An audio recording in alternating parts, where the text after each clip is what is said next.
National hero. A hero is an ordinary individual who finds the strength to persevere and endure in spite of overwhelming obstacles. There are a lot of people living in a routine, but out of all these millions, only a few have a quality to prove themselves by making the world surprised by their skills. A national hero is a man of distinguished courage or ability for his nation and admired by the people for his brave deeds and noble qualities. Our country, Pakistan, is blessed with a lot of national heroes.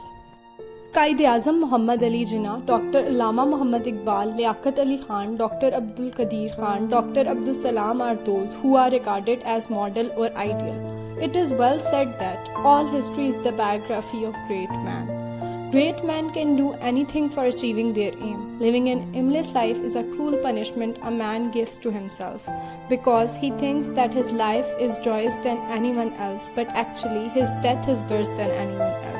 We should not live life without aim.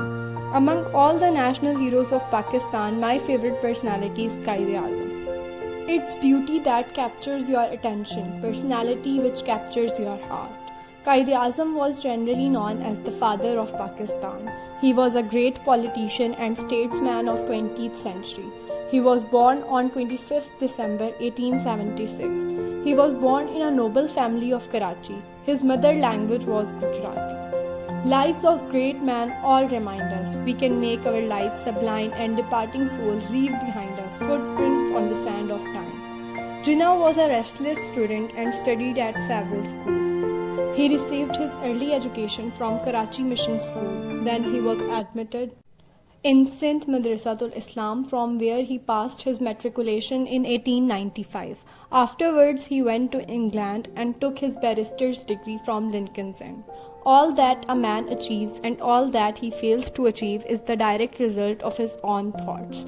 After completing his education, he came back to India and started law practice in Mumbai. He began his practice in Mumbai when he was only 20 years old.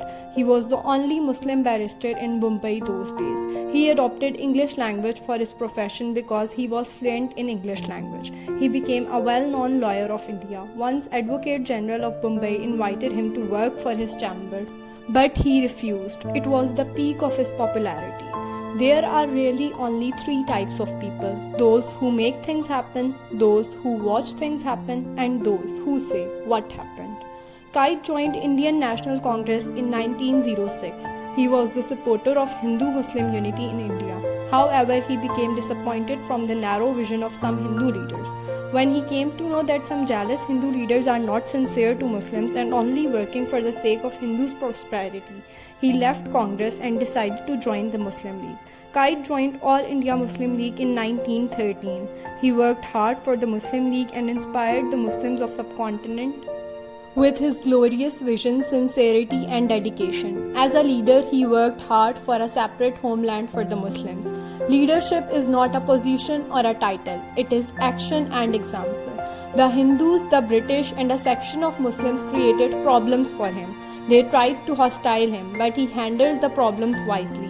His aim was high and soared like an eagle. He organized the party on two-nation theory. The Muslims provide their support to Quaid-e-Azam. In this way, the hostile forces had beaten and retrieved back.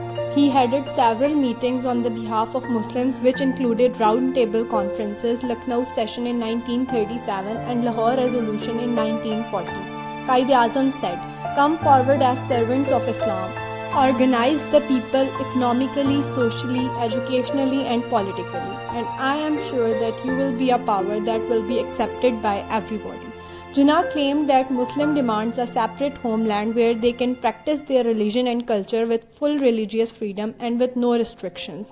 Quaid realized that Hindus and Muslims are two nations and their religion and customs are different from each other. 14 August 1947 was a day of his victory. The Muslim country Pakistan appeared on the map of the world with the struggle of Quaid-e-Azam Muhammad Ali Jinnah. Quaid-e-Azam said, "Think 100 times before you take a decision, but once the decision is taken, stand by it as a man." Just after independence, he constituted the Council of Muslim Leaders in which they elected Quaid-e-Azam as the head of the state. He took the oath as the first Governor General of Pakistan.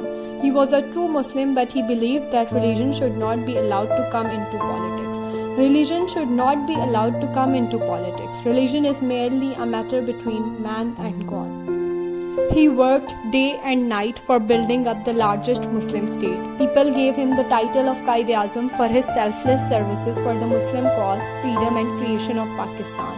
Jinnah's integrity of character was beyond reproach. Gandhi called him an impossible man, for he would never compromise on principles. The Quaid said on All India Muslim Students Conference, Jalandhar, "I insist you to strive, work and only work for satisfaction with patience, humbleness and serve thy nation." Jinnah suffered from tuberculosis from 1930s. Only his sister and few close associates were aware of his illness. His sister realized that the weather of Karachi is not good for his health. Therefore, she took him to Quetta, the city of Balochistan, in June 1948. His health had been breaking down under heavy pressure of national building work. He died on 11 September 1948 after 13 months of formation of Pakistan. He was buried at Karachi. Make yourself so strong and fit that before writing your destiny, God Himself asks you, "Tell me, what is your opinion on this?"